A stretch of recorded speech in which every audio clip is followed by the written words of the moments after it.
सोचो ऑब्जर्वेशन का मतलब क्या होगा।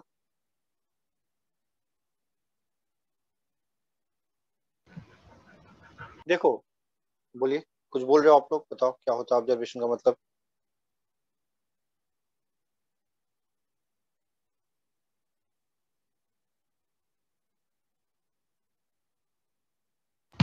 So reading through eyes, केवल किसी आईज ही चीज को नहीं, देख के समझना। हाँ। केवल आईज ही नहीं, reading through not only eyes but also through other sensory organs. अपने डिफरेंट सेंसरी ऑर्गन का इस्तेमाल करके जब हम डेटा कलेक्ट करते हैं तो उसे हम क्या कहते हैं, ऑब्जर्वेशन कहते हैं। Clear issues, yes sir. इसमें कोई डाउट। नहीं सर। ठीक है, नोट डाउन कर लेते हैं, ऑब्जर्वेशन का डेफिनेशन नोट डाउन कर लो। Young defined the observation as, Young defined the observation as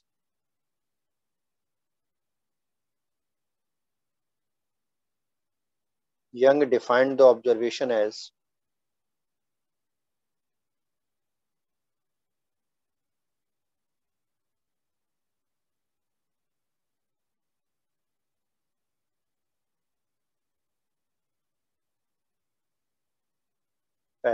a systematic and deliberate study,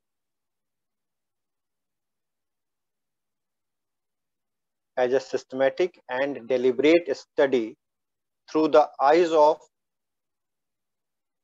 through the eyes of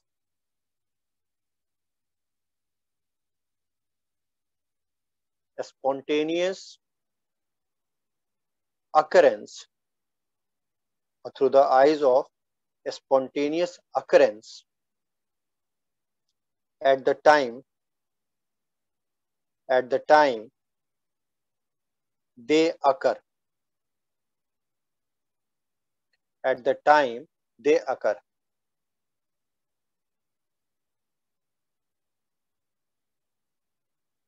The purpose of observation,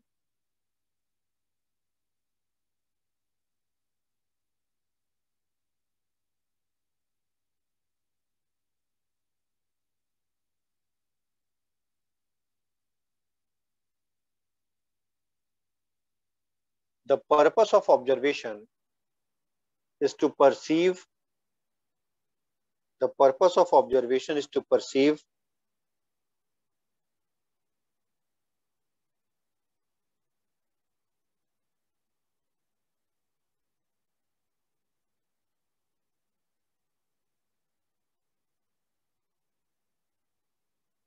the purpose of observation is to perceive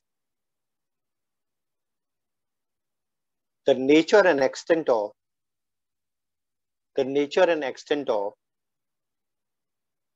significantly, the nature and extent of significantly interrelated elements, interrelated elements within complex social phenomena, cultural patterns within complex social phenomena,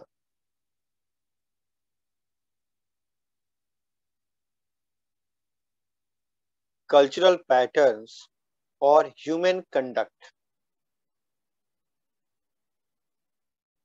or human conduct.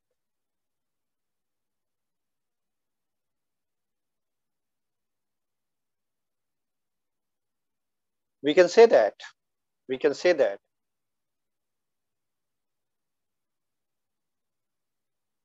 by using the observation, the researcher, the researcher obtain the data, the researcher obtain the data by himself or herself,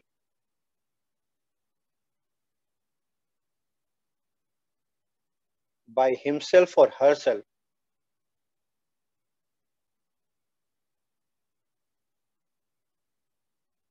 by observing, by observing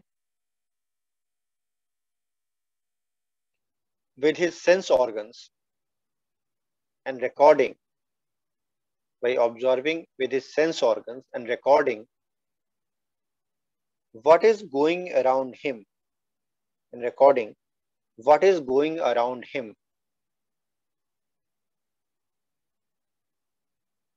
in the natural setup, in the natural setup, or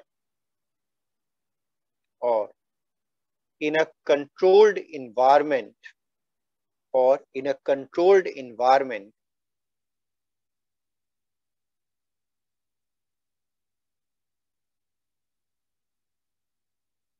as per the demand of,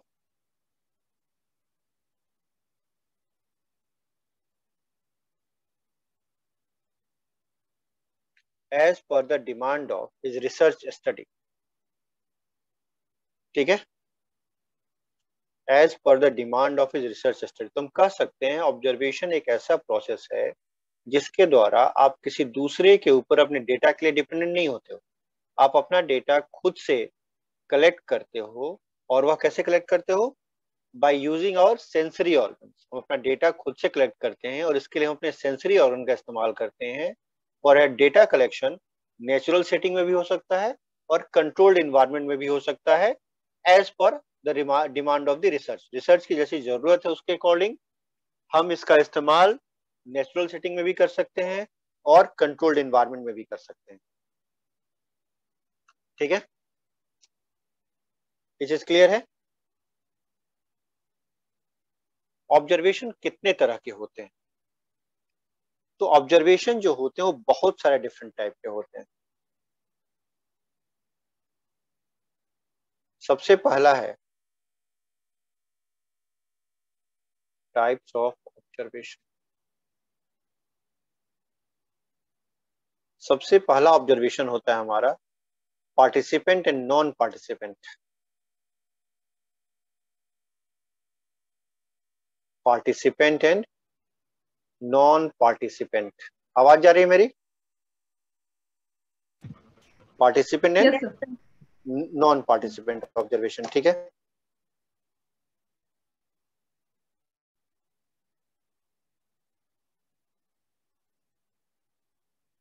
दूसरा होता है structured and non structured.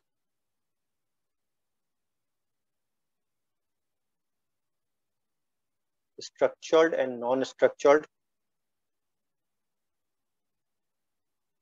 तीसरा होता है हमारा uncontrolled and controlled.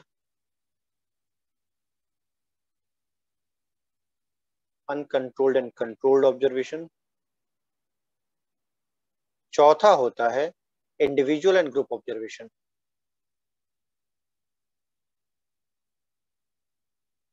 Individual and group observation.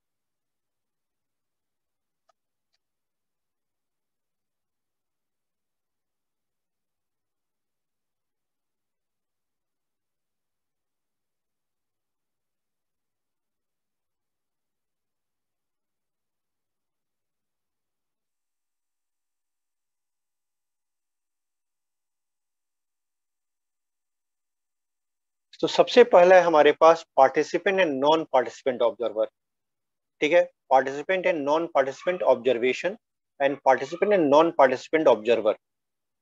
यह जो classification है यह ऑब्जर्वर का या रिसर्चर का पार्टिसिपेंट एंड नॉन पार्टिसिपेंट के रूप में क्या रोल हो सकता है उसको लेके, उस प्रोसेस को लेके है। ठीक है, अब गोल्ड ने 1958 में इसका एक क्लासिफिकेशन दिया जो कॉन्टिन्यूअम पे आधारित है। ठीक है, किस चीज पे आधारित है? कॉन्टिन्यूअम पे आधारित है। ठीक है, तो सबसे पहले एक व्यक्ति जो होता है वो कंप्लीट पार्टिसिपेंट होता है, उसके बाद वह पार्टिसिपेंट एज ऑब्जर्वर होता है, उसके बाद वह ऑब्जर्वर एज पार्टिसिपेंट होता है, फिर वो क्या होता है? कंप्लीट ऑब्जर्वर हो जाता है, यानी नॉन पार्टिसिपेंट ऑब्जर्वर हो जाता है। यदि सबसे पहले कोई व्यक्ति क्या होता है, वह क्या होता है? सबसे पहली चीज क्या होती है उसके साथ? वह कंप्लीट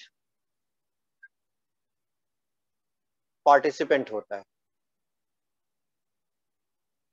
देखो, गोल्ड ने यह कहा कि कोई भी व्यक्ति किसी भी रिसर्च में जो पार्टिसिपेंट ऑब्जर्वर होता है, जो नॉन पार्टिसिपेंट ऑब्जर्वर होता है, वो एक सर्टेन वे में फ्लक्चुएट करता है किसी भी पर्सन का रोल। तो सबसे पहले कोई व्यक्ति कंप्लीट पार्टिसिपेंट होता है, फिर क्या होता है, वह पार्टिसिपेंट ऑब्जर्वर होता है,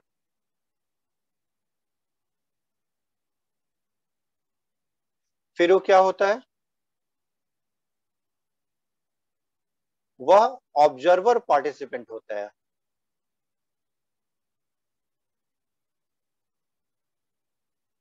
फिर क्या होता है, ओनली ऑब्जर्वर रह जाता है।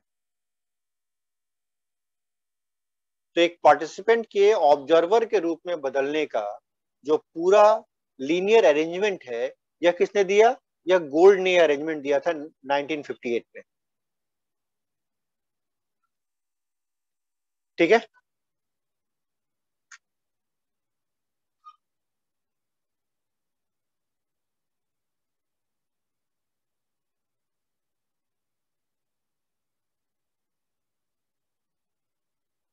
क्लियर है चीज। तो यहां पर हम देखते हैं कि कोई व्यक्ति तीन तरह के रोल प्ले कर सकता है। पहला कंप्लीट पार्टिसिपेंट का, दूसरा सेमी ऑब्जर्वर का, और तीसरा कंप्लीट ऑब्जर्वर का। ठीक है, तो कंप्लीट पार्टिसिपेंट यानी यहां पर जो रिसर्चर है उसके पास तीन अलग अलग रोल हो सकते हैं। पहला रोल क्या होता है, कंप्लीट पार्टिसिपेंट का,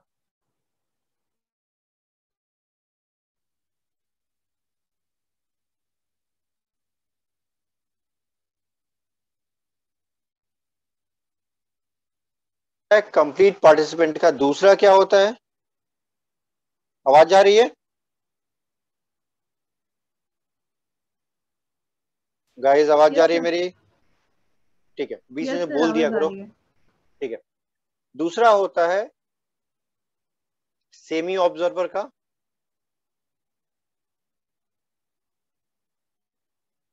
और तीसरा क्या होता है, कंप्लीट ऑब्जर्वर का।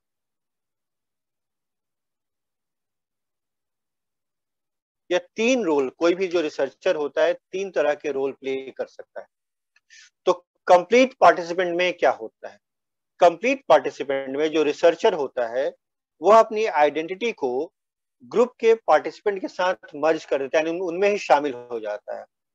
ठीक है, तो इसके लिए वो सारे काम करता है जिससे कि लोगों को यह लगे कि वह व्यक्ति उसी ग्रुप उसी समूह का सदस्य है जिसकी वह स्टडी कर रहा है। ठीक है, वो उन्हीं की तरह रहता है, खाता है, एक्ट करता है, सारे काम वो उनकी तरह ही करता है। तो इससे फायदा क्या होता है कि यह इसके द्वारा वो उसके कॉन्फिडेंस को जीतता है, उनमें उनका विश्वास हासिल करता है, और फिर उसके बाद वह उन चीजों को जानने में सक्षम हो पाता है जिन चीजों को जानना उसके लिए आवश्यक है। ठीक है, इसमें वह as a participant and as a observer दोनों तरह के रोल प्ले करता है। इसका इस्तेमाल कई जगहों पे होता है। ठीक है, जैसे आप देखोगे बहुत से लोग जब ट्राइब्स की स्टडी कर रहे होते हैं तो ट्राइबल्स के साथ उन्हीं के तरीके से जीवन जीने का प्रयास करते हैं, और तब ये समझने की कोशिश करते हैं कि वो लोग अपना जीवन कैसे जीते हैं। ठीक है, ऐसे ही एक बहुत फेमस फॉरेन राइटर हैं, फीमेल राइटर हैं, उन्होंने ब्रॉथल्स पे किताब लिखी।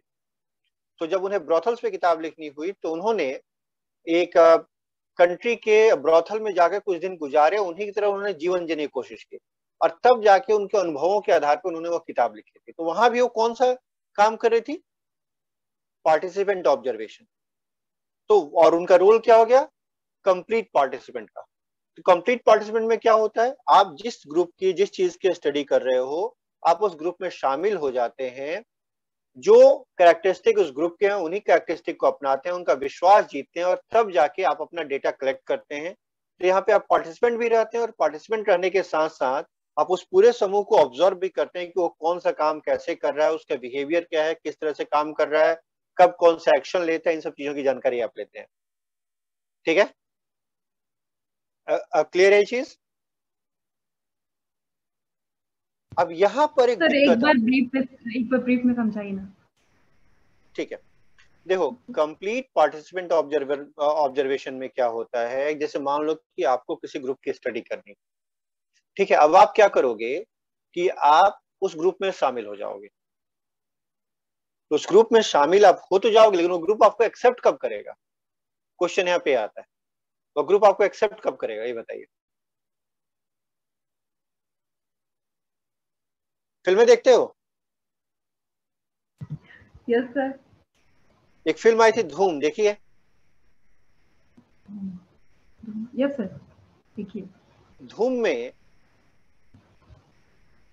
जहां तक मुझे याद आ रहा है, धूम पार्ट 1 में फिल्म के हीरो कौन होते हैं? अभिषेक बच्चन। और विलेन के रूप में सेकंड हीरो कौन होते हैं? John Abraham. Yes sir. उसमें एक और एक्टर होते हैं और जो अभिषेक बच्चन के साइड किक हैं, उनके सहयोगी हैं, क्या नाम है उनका?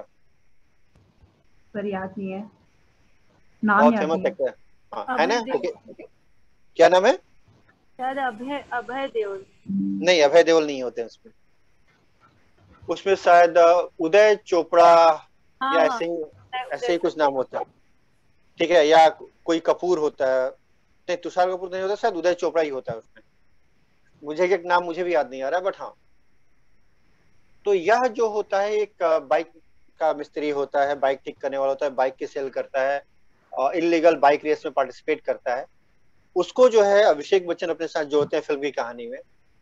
उसके बाद क्या होता है, वह जो पर्सन होता है वह फिर उनके ग्रुप में जाके मिल जाता है, अगर आप लोगों के सीन याद है तो। इस तरह की एक फॉरेन फिल्म भी आई थी, जहां तक मेरे ध्यान में आ रहा है, शायद मैं उसकी कहानी को यहाँ मिक्स कर रहा हूँ, बट इस तरह की एक फॉरेन फिल्म भी आई थी जिसमें जो जांचकर्ता अधिकारी होता है वो जाके उनके साथ मिल जाता है। या एक और बहुत अच्छी फिल्म है 1084 की माँ,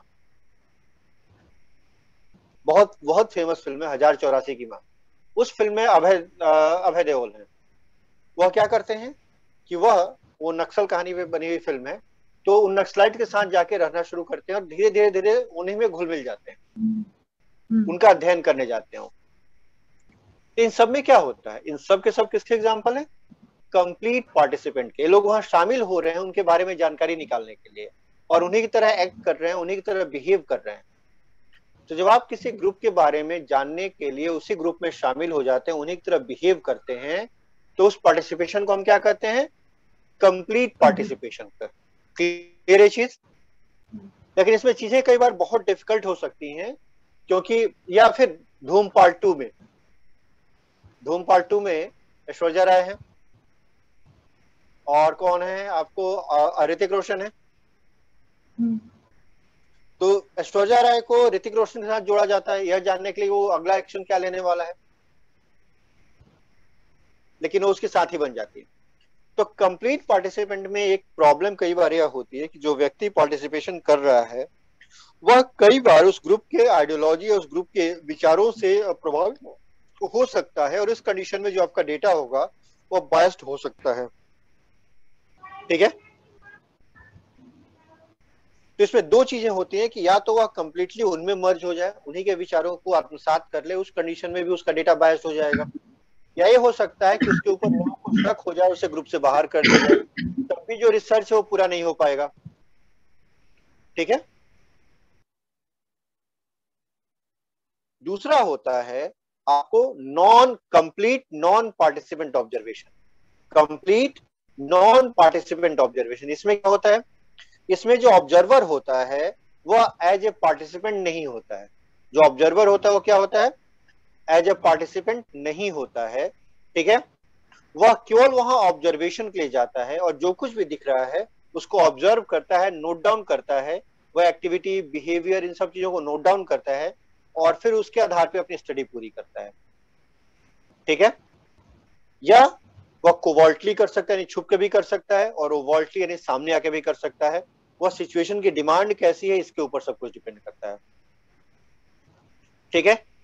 तो जो कोवर्ट फॉर्म है, छुप के जो फॉर्म होता है, उसमें क्या होता है कि जो रिसर्चर होता है वह पार्टिसिपेंट को यह जानने नहीं देता है कि उनकी स्टडी की जा रही है, उनका अध्ययन किया जा रहा है। ठीक है? जो ओवर्ट होता है उसमें वह उनके सामने रहता है। ठीक है? और उसमें उन लोगों को यह क्लियरली पता होता है कि उनका ऑब्जर्वेशन किस काम के लिए किया जा रहा है। और उन्हें ये भी पता होता है कि उनके पास एक ऑब्जर्वर है जो उनको ऑब्जर्व कर रहा है। ठीक है, ये चीज क्लियर है गाइस? कोई डाउट इसमें?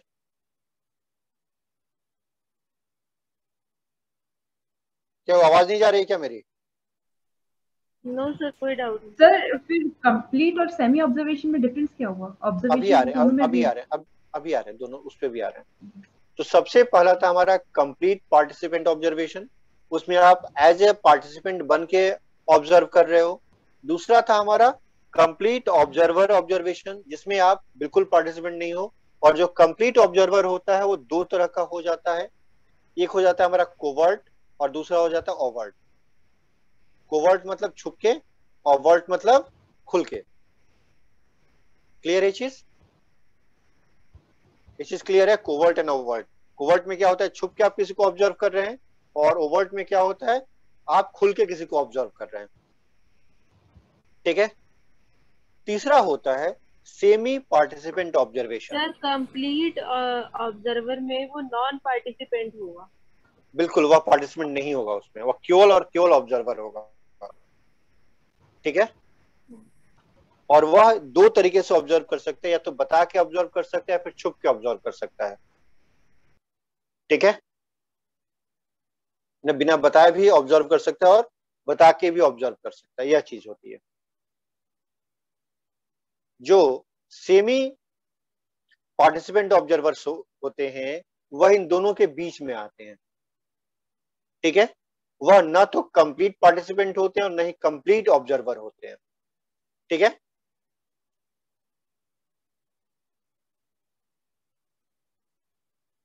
इसमें क्या होता है कि देखो, अब एक चीज मैं दोबारा क्लियर कर रहा हूं, ध्यान से सुनना।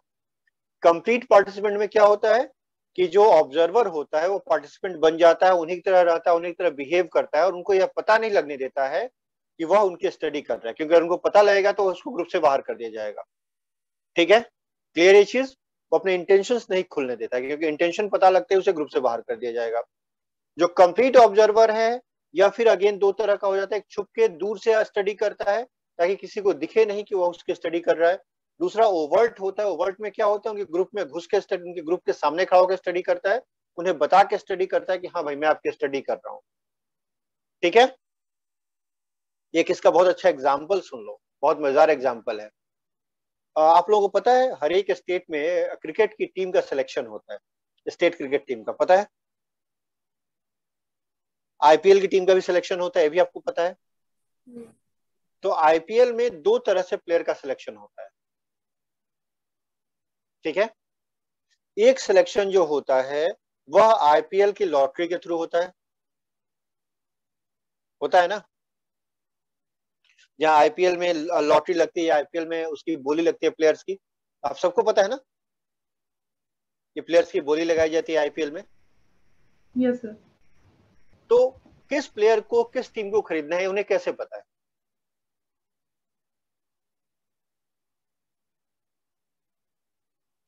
कौन से परफॉर्मेंस प्लेयर को? देखते हैं।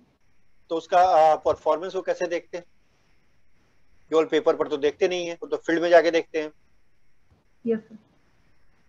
तो हर एक आईपीएल टीम का अपना एक स्काउट होता है, अपना एक ग्रुप ऑफ ऑब्जर्वर होता है, जो जिसका काम ही है पूरे देश भर में या पूरे दुनिया भर में जितने भी क्रिकेट टूर्नामेंट चल रहे हैं उनके ऊपर नजर रखना, और उसमें से उन प्लेयर्स को आइडेंटिफाई करना जो उस टीम के लिए बेनिफिशियल हो सकते हैं। ठीक है, इस तरह से वो टीम का सिलेक्शन करते हैं, और फिर ऑक्शन में या तय करते हैं, कोशिश करते हैं कि उस प्लेयर को खरीद लिया जाए। कई बार क्या होता है, कुछ प्लेयर ऑक्शन में नहीं आते हैं तो उनको डायरेक्टली टीम में शामिल किया जाता है, अलग अलग सपोर्टिव रोल में शामिल किया जाता है। तो वहां पर कौन सा ऑब्जर्वेशन होता है? वहां पर कई बार कोवर्ट ऑब्जर्वेशन होता है, जो बिना बताए जाके स्टेडियम में बैठ के मैच देख रहे हैं, और कई बार बता के जाते हैं कि हम आपके यहाँ मैच देखने आ रहे हैं क्योंकि हमको प्लेयर्स को वॉच करना है। तो जब वो बता के जाते हैं तब वो क्या होता है, ओवर्ट होता है। जब बिना बताए जाएंगे तो वो चीज क्या हो जाएगी, कोवर्ट हो जाएगी। लेकिन वो वहां केवल एज ए ऑब्जर्वर जाते हैं, एज ए प्लेयर नहीं जाते। ठीक है, ये चीज क्लियर है? Yes sir. अब मान लो धोनी है, एक एग्जांपल लो, मान लो धोनी है। अब धोनी जो है वह किसी जगह पे गए जहां क्रिकेट का मैच हो रहा है, धोनी ने कहा मैं भी खेलूंगा, तो क्या होगा? धोनी वहां इसलिए गए हैं ताकि चेन्नई सुपर टीम किंग के लिए एक दो प्लेयर्स का सिलेक्शन कर सके, और धोनी ने जाते ही कहा कि भाई मैं भी खेलूंगा, तब क्या होगा? तो सोचिए। दोनों काम होगा, पार्टिसिपेंट और ऑब्जर्वर।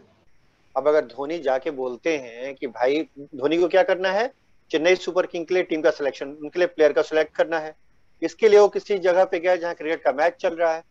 अब वहां जाने के बाद उन्होंने कहा कि भाई मैं भी खेलूंगा, ठीक है, लेकिन सबको पता है कि वहां क्यों आए, उन्होंने किसी को छुपाया नहीं कि क्यों आए हैं, सबको पता है क्यों आए हैं, वह प्लेयर्स को ऑब्जर्व करने आए हैं, प्लेयर्स को देखने आए हैं, लेकिन साथ में वह खेल भी रहे हैं।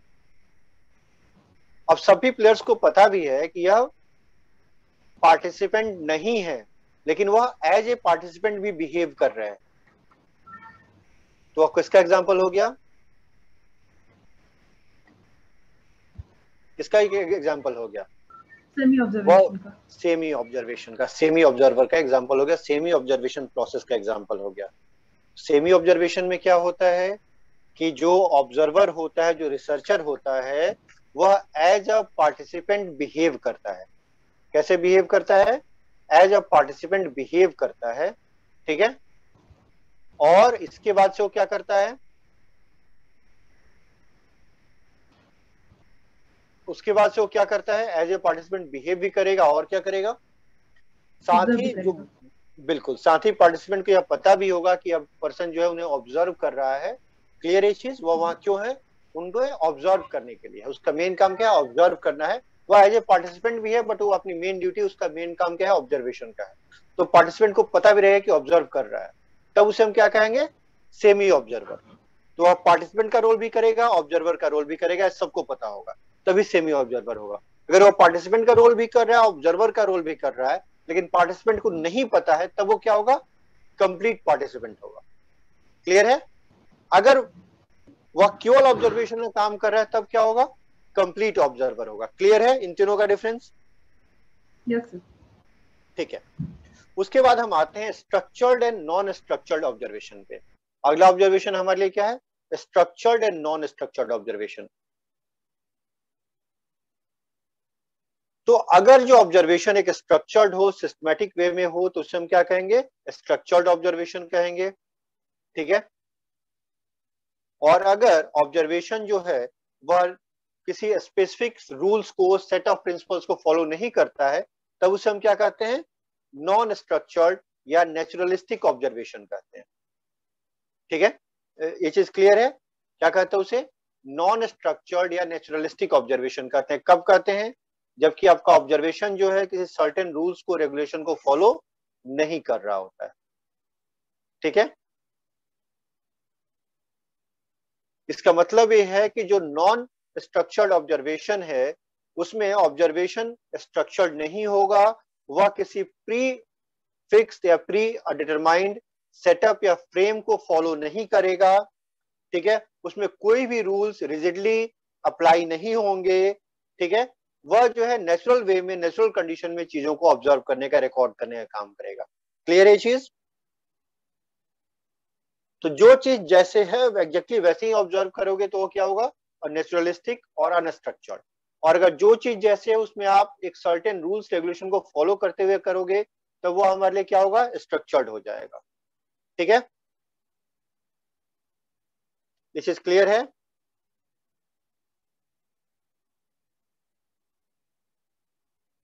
इसमें कोई डाउट गाइस?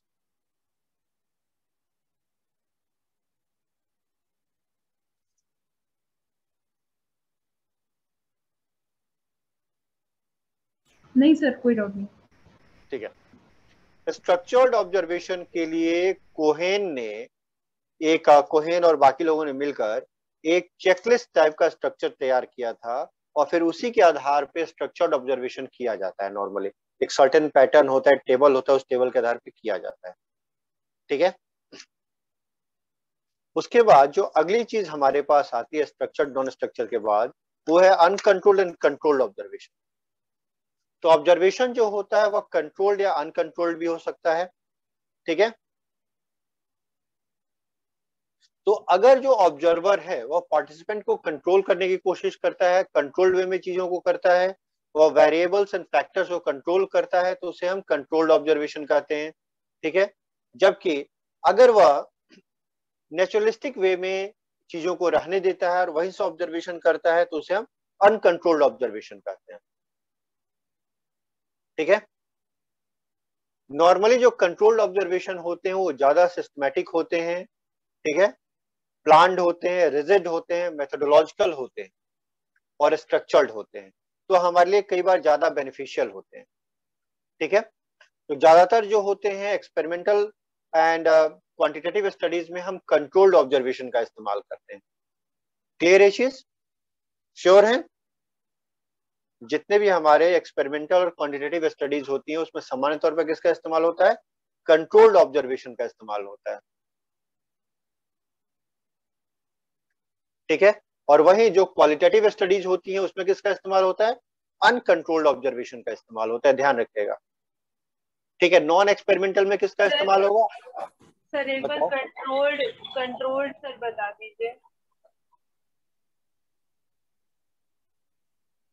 देखो, जैसे मान लो कि आपको कोई ऑब्जर्वेशन करना है, ठीक है। अब जो आप जिस ग्रुप का ऑब्जर्वेशन करने जा रहे हो, जिस चीज का ऑब्जर्वेशन करने जा रहे हो, वहाँ के सिचुएशंस, वहाँ की कंडीशंस, वहाँ के फैक्टर्स, वहाँ के जो वेरिएबल्स हैं वो आपके कंट्रोल में है या नहीं। अगर वो सब चीजें आपके कंट्रोल में हैं तो उसे हम कंट्रोल्ड ऑब्जर्वेशन कहते हैं। बट अगर वहां की चीजें आपके कंट्रोल में नहीं है तब वो क्या होगा? अनकंट्रोल्ड ऑब्जर्वेशन होगा, ठीक है। चाहे वो इन्वायरमेंटल फैक्टर हो, किसी भी तरह का कोई फैक्टर अगर आपके कंट्रोल में है सब कुछ, तब जाके वो कंट्रोल्ड ऑब्जर्वेशन होगा। नॉर्मली जब हम एक्सपेरिमेंट करते हैं, नॉर्मली जब हम क्वांटिटेटिव स्टडीज करते हैं, ध्यान रखना क्वांटिटेटिव स्टडीज करते हैं तब हम कंट्रोल्ड ऑब्जर्वेशन का यूज करते हैं। और जब हम आपको क्वालिटेटिव स्टडी करते हैं, नॉन एक्सपेरिमेंटल स्टडीज करते हैं, तो हम अनकंट्रोल्ड ऑब्जर्वेशन का इस्तेमाल करते हैं, क्योंकि वहां के जो फैक्टर्स होते हैं, वहां के जो वेरिएबल्स होते हैं, जो सिचुएशंस होते हैं, उनको आप कंट्रोल नहीं कर पाते हैं। क्लियर है चीज? श्योर है? Yes sir. ठीक है।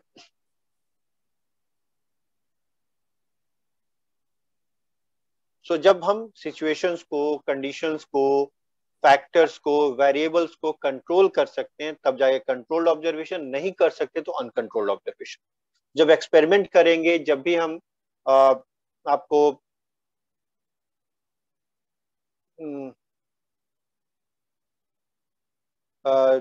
जब भी हम चीजों को कंट्रोल करेंगे, जब चीजें सिस्टमैटिक होंगी, प्लान्ड वे में होंगी, रिजिड होंगी, मेथोडोलॉजिकल होंगी, तो वो कंट्रोल्ड ऑब्जर्वेशन एक केस में ही होगा। अगर चीजें प्लान नहीं है, सिस्टमैटिक नहीं है, तो मतलब आपका ऑब्जर्वेशन क्या है? अनकंट्रोल्ड है। क्लियर है चीज? कॉज एंड इफेक्ट की बात होगी तो कॉज एंड इफेक्ट हमेशा कंट्रोल्ड कंडीशन में ही, कंट्रोल्ड ऑब्जर्वेशन में ही स्टडी किया जाता है, ये ध्यान में रखिएगा, ठीक है। कोई डाउट इसमें गाइस? सर क्वांटिटेटिव और क्वालिटेटिव वाला नहीं समझ में आया। ठीक है, आप स्टडी किस चीज की कर रहे हो? आप किसी के जो आपके स्टडी का अप्रोच है वह क्वांटिटेटिव अप्रोच है या क्वालिटेटिव अप्रोच है?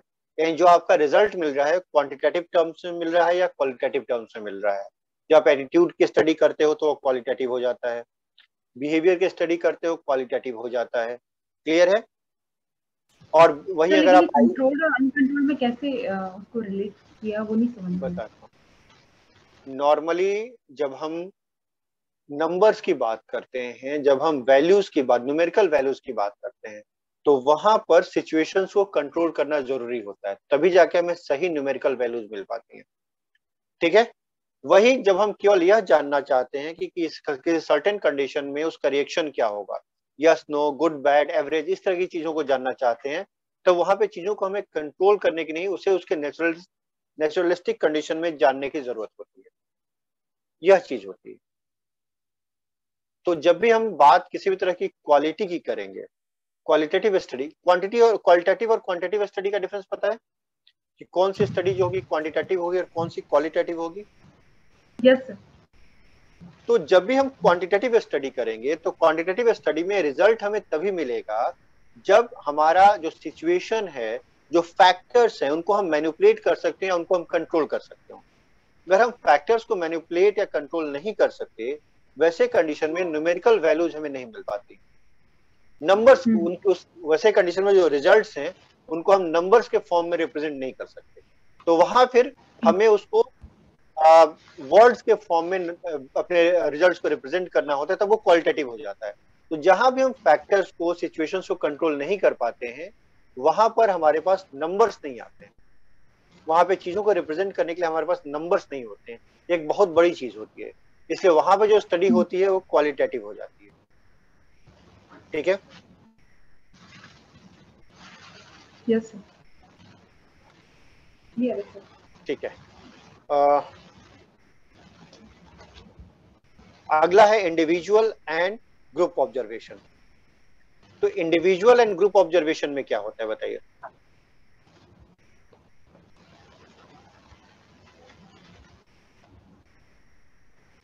एक बार में आप कितने सब्जेक्ट की स्टडी कर रहे हो, इसके आधार पे जो ऑब्जर्वेशन होता है उसको हम इंडिविजुअल या ग्रुप ऑब्जर्वेशन में क्लासिफाई करते हैं। अगर आप एक ही व्यक्ति की स्टडी करते हो तो क्या हो गया, इंडिविजुअल ऑब्जर्वेशन हुआ। अगर आप पूरे ग्रुप की स्टडी कर रहे हो तब वो चीज क्या हो जाएगी, वो ग्रुप ऑब्जर्वेशन हो जाएगा। ठीक है, एक चीज क्लियर है, कोई डाउट इसमें? नहीं सर। ठीक है। कई बार क्या होता है कि एक ही इवेंट का, एक ही फिनोमेना का असर इंडिविजुअल और ग्रुप के ऊपर अलग अलग होता है। तो वैसे कंडीशन में हमें दोनों टाइप की स्टडी करनी होती है, कई बार के कुछ चीजों की स्टडी के लिए। ठीक है, चलिए। सो अब तक हमने बहुत सारे डिफरेंट टाइप के ऑब्जर्वेशन की चर्चा की। ठीक है, तो अगर हम इसको क्लासिफाई करना चाहें, अगर हम इसको रिप्रेजेंट करना चाहें, तो हम एक सर्टेन चार्ट के द्वारा इसको रिप्रेजेंट कर सकते हैं। देखा जाए तो हम कह सकते हैं कि अगर हम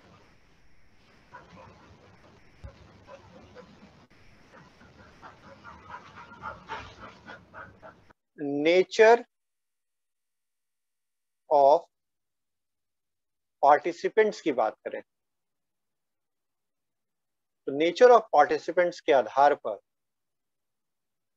नेचर ऑफ पार्टिसिपेंट्स और सब्जेक्ट्स के आधार पर, सब्जेक्ट मतलब जिसकी स्टडी करते हैं, ऑब्जर्वेशन को तीन टाइप में क्लासिफाई किया जाता है। कौन कौन सा?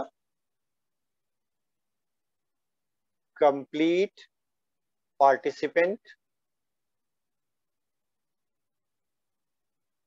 सेमी पार्टिसिपेंट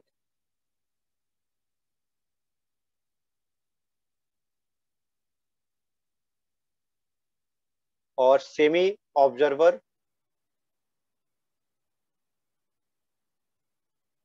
और तीसरा क्या होता है हमारा, कंप्लीट ऑब्जर्वर। ठीक है, अगर हम स्ट्रक्चर्ड कंपोजिशन की बात करें, स्ट्रक्चर्ड कंपोजिशन ऑफ क्वेश्चंस की बात करें, तब हम ऑब्जर्वेशन को कुल कितने तरीके में क्लासिफाई कर सकते हैं। Structured composition of sir questions आपकी की बात आवाज करें, नहीं आ रही। अभी भी आवाज नहीं जा रही है, चेक करो। सर मुझे तो आ रही है। हेलो हाँ, ठीक है। तो अगर हम structured composition of hello questions की, हाँ बोलिए। सर आपकी आवाज नहीं आ रही। स्नेहा, आपकी आवाज तो मुझे आ रही है, आप एक बार क्रॉस चेक करो दोबारा।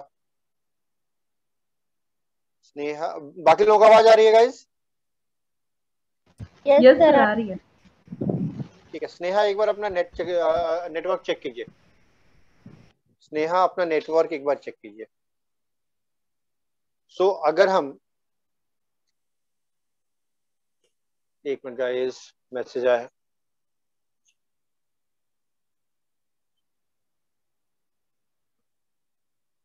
स्नेहा आप अपना नेट चेक कीजिए। ठीक है,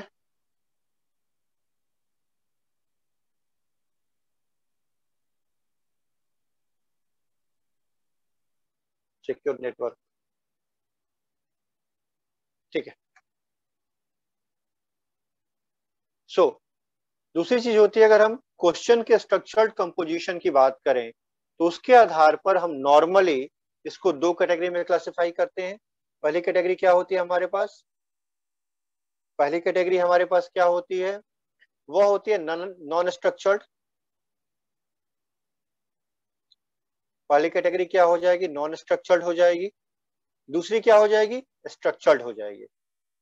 तो जब स्ट्रक्चर्ड की बात होगी तो उसे हम फर्दर तीन टाइप में क्लासिफाई करते हैं। तो स्ट्रक्चर्ड जो होता है तो उसमें तीन चीजें आ जाती हैं हमारे पास।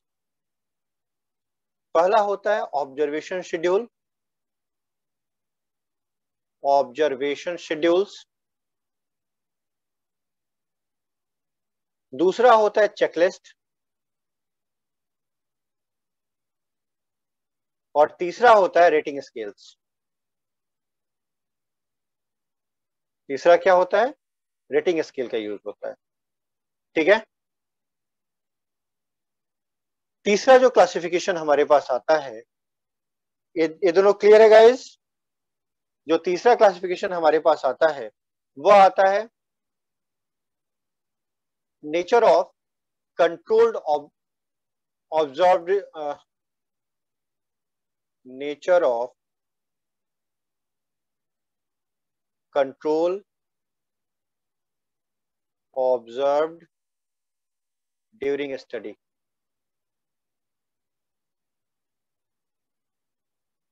तो क्या स्टडी के दौरान, ऑब्जर्वेशन के दौरान क्या आपने कोई कंट्रोल यूज किया है, नहीं किया है, इसके आधार पर दो तरह से आता है। पहला होता है कंट्रोल्ड और दूसरा क्या होता है? अनकंट्रोल्ड। सर ये nature of control observe during study किस में आएगा? यह स्ट्रक्चर्ड। नहीं नहीं, कंट्रोल्ड एंड जो हमारा कंट्रोल्ड एंड अनकंट्रोल्ड ऑब्जर्वेशन होता है उसकी बात हो रही है। ऑब्जर्वेशन के दौरान आपने कोई कंट्रोल ऑब्जर्व किया या नहीं किया, यानी आपने कोई कंट्रोल अप्लाई किया नहीं किया, उसके आधार पर अगर आप कोई कंट्रोल अप्लाई कर रहे हो, यूज कर रहे हो, तब ऑब्जर्वेशन क्या होता है? कंट्रोल्ड ऑब्जर्वेशन होता है। अगर आपने कोई कंट्रोल यूज नहीं किया, कोई कंट्रोल अप्लाई नहीं किया, तब वो क्या हो गया हमारे लिए? अनकंट्रोल्ड हो गया, ठीक है। तीसरा क्लासिफिकेशन है। चौथा क्लासिफिकेशन हमारे लिए क्या होता है? Number of subjects, number of subjects. तो नंबर ऑफ सब्जेक्ट्स के आधार पे दो तरह का क्लासिफिकेशन होता है, या तो इंडिविजुअल का होगा या फिर किसका होगा? ग्रुप का होगा। क्लियर है गाइस? गाइस क्लियर है? Yes sir. ठीक। Next thing, steps of observation. Steps of observation, observation के कौन कौन से स्टेप्स होते हैं? सबसे पहला स्टेप होता है प्लानिंग का। सबसे पहला स्टेप किसका होता है? प्लानिंग का। प्लानिंग में हम क्यों करना चाहते हैं, कैसे करेंगे, ये सब चीजें आ जाती हैं। दूसरा होता है एग्जीक्यूशन एंड रिकॉर्डिंग।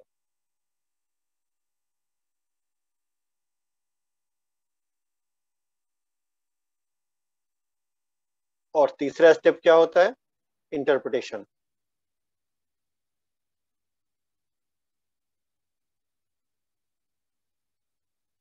तो ये तीन स्टेप होते हैं किसी भी ऑब्जर्वेशन में। सबसे पहले हम ऑब्जर्वेशन प्लान करते हैं, कैसे करेंगे, क्या करेंगे, इन सब चीजों का जिक्र होता है। फिर हम क्या करते हैं? उसके अनुसार अपना ऑब्जर्वेशन करते हैं, उसे एग्जीक्यूट करते हैं, रिकॉर्ड करते हैं। फिर क्या करते हैं? हम उस अपने डेटा को, अपने रिजल्ट को क्या करेंगे? इंटरप्रेट करेंगे। ठीक है गाइस? इसमें कोई डाउट?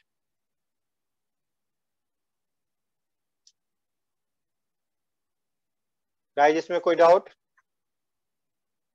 बताइए। नहीं सर। ठीक है, तो आज की क्लास को इसी पॉइंट पे रोकें। बोलो। सर क्वेश्चंस तो भेज दीजिए। क्वेश्चन मिल जाएंगे आप लोगों को, चिंता मत करो, क्वेश्चंस मिल जाएंगे।